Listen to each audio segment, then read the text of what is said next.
Public relation আমার মনে হচ্ছে এই মুহূর্তে বাংলাদেশে জামাতে আমিরে জামাত নাম্বার 1। আপনাকে ডাকলে যাবেন? না, ডাকার জন্য নয়, মানে আমি প্রথমত আমি বলি যে আমি এত অগুরুত্বপূর্ণ, আমি ডাকার মতো কোনো দলেরই ডাকার পর্যায়ে নাই। ইভেন ওনার দল থেকে যে আমাকে ডাকবে আমার অতটুকু ওজন নাই। ইসলামিক দলগুলো যে জোট করছে এটাকে আপনি কিভাবে দেখেন? আপাতত তাদের মধ্যে যে ঐক্য দেখা যাচ্ছে, লং টার্মে আসলে এই ঐক্যটা থাকবে না। এটা থাকবে না যে তাদের মধ্যে প্রথম সমস্যা হলো আকীদাগত সমস্যা। তারা দীর্ঘদিন ধরে যে ধর্মকর্মগুলো করে আসছে এবং সেই ধর্মকর্মের উপরে তাদের একটা কমিউনিটি গড়ে উঠেছে, ভক্ত মুরিদান, কর্মী সমর্থক, এবং সেই ধর্মকর্ম কেন্দ্রিক তাদের একটা ইকোনমিক সিস্টেম গড়ে উঠেছে। চরমনায়ের দরবার যেভাবে চলে, তাদের মাদ্রাসা যেভাবে চলে, ঠিক ওইভাবে জামাতের মাদ্রাসাগুলো ওইভাবে চলে না। এদের টোটাল যে কমার্শিয়াল ফিজিবিলিটি ডিফারেন্ট। তো এগুলো নিয়ে উভয় দলগুলো আজকে নয়, তাদের মধ্যে মোর দ্যান অর্ধ শতাব্দীর বিরোধ রয়েছে। তো এতগুলো বিরোধ রেখে এবং তারা ইতিপূর্বে মানে দেখা গেল একজন আরেকজনকে কাফের বলা, একসাথে তারা বেহেশতে যাবে না, মানে মরে গেলেও তারা একসাথে বেহেশতে যাবে না, এমনকি এক কবরও তারা যাবে না, এইরকম তাদের মধ্যে বিভিন্ন সময় বাহাস হয়েছে।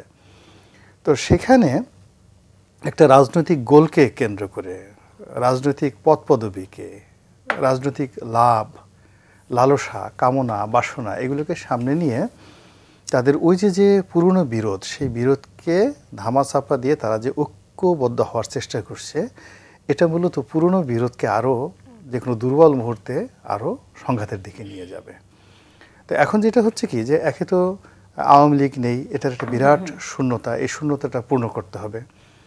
আর দ্বিতীয়ত আওয়ামী লীগের অবর্তমানে বিএনপি যেভাবে প্রথম একেবারে সেই আগস্ট থেকে ধরুন এপ্রিল পর্যন্ত, এই মাসে 2025-এর এপ্রিল পর্যন্ত তারা ম্যাটিকুলাসলি শহর বন্দর গ্রামে যেভাবে তাদের প্রভুত্ব, আধিপত্য, কর্তৃত্ব তারা কায়েম করেছিল, ইসলামী দলগুলো বা যারা সংগ্রাম করেছে, ইভেন যারা ডক্টর মোহাম্মদ ইউনূস, তারা অনেকগুলো প্রবলেম দেখছিল। ফার্স্ট থিং হলো যে এরা যেভাবে সব কিছু দখল করে রেখেছে, তাতে তো যদি নর্মাল ইলেকশন হয়, এটা তো 280টা সিট এমনি পেয়ে যাবে। এবং এদের যে ভাবসাব দেখছি, এটা তো আমাদেরকে ডেকে জিজ্ঞাসাই করে না। আগের যারা আওয়ামী লীগের ছিল তারা তো একটু ধাওয়া ঠাওয়া দিত, মাঝে মধ্যে আমাদের একটু জেলে নিত, আবার জেল থেকে বের করতো। এরা তো মানে আমরা যা আছি জেলে নেওয়ার উপযুক্ত, এরকমই তো আমাদেরকে পাত্তা টাত্তা দিচ্ছে না। তো ফলে কি হলো, তাদের একটা অভিমান, তাদের একটা কষ্ট। এই কারণে দেখেন যে আপ টু এপ্রিল পর্যন্ত জামাতের সঙ্গে বিএনপির কিন্তু একটা ভালো সম্পর্ক ছিল। চরমনাইয়ের পীর সাহেবের সঙ্গে তাদের শুধু মানে ভালো সম্পর্ক না, একটা বোধ হয় যে দ্বিপাক্ষিক চুক্তিও হয়েছিল, তাদের মধ্যে পারস্পরিক সমঝোতামূলক একটা স্বাক্ষর হয়েছিল।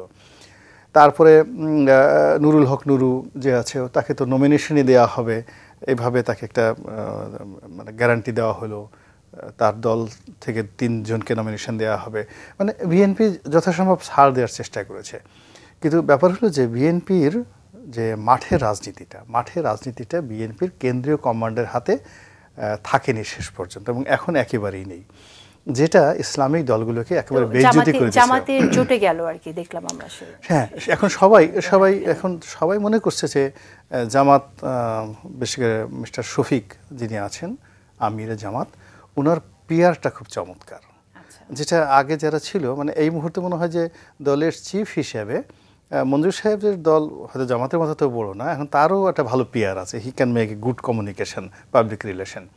তো এই পাবলিক রিলেশন আমার মনে হচ্ছে এই মুহূর্তে বাংলাদেশে জামাতে আমিরে জামাত নাম্বার 1। আপনাকে ডাকলে যাবেন? না, ডাকার জন্য নয়, মানে আমি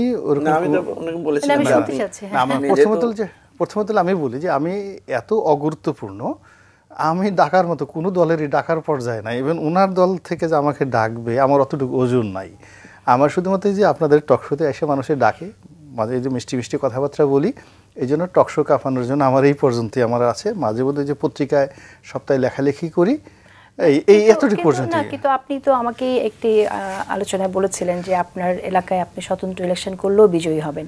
রাজনৈতিক দলগুলোতে এরকম প্রার্থী খুঁজে, এরকম প্রার্থীকে ডাকে যারা। এটা আমি বলি যে ক্ষমা সুন্দর দৃষ্টিতে দেখবেন, আমি কথাটা যদি বলে থাকি যে সময় বলেছি সকালের ওয়াজ বিকেলবেলা পরিবর্তন হয়ে যায়। আমাদের দেশে যারা আমাদের দেশে রাজনীতি করে, একেবারে যে লোক মেম্বারই ইলেকশন করতে পারবে না, ওরও একটা বিশ্বাস থাকে যে সে বিপুল ভোটে এমপি হতে পারবে। এবং যে লোক এমপি হতে পারবে না, ওর একটা ধারণা থাকে আমি মন্ত্রী হলে ফাটাই ফেলবো, এমনভাবে মন্ত্রণালয় চালাবো, 20টা মন্ত্রী যা করতে না পারবে আমি একা করতে পারবো। তারপরে সে মন্ত্রী আসনে বসে সে সারাদিন চিন্তা করে প্রধানমন্ত্রী কি করে, একটা দেশ চলতে পারে।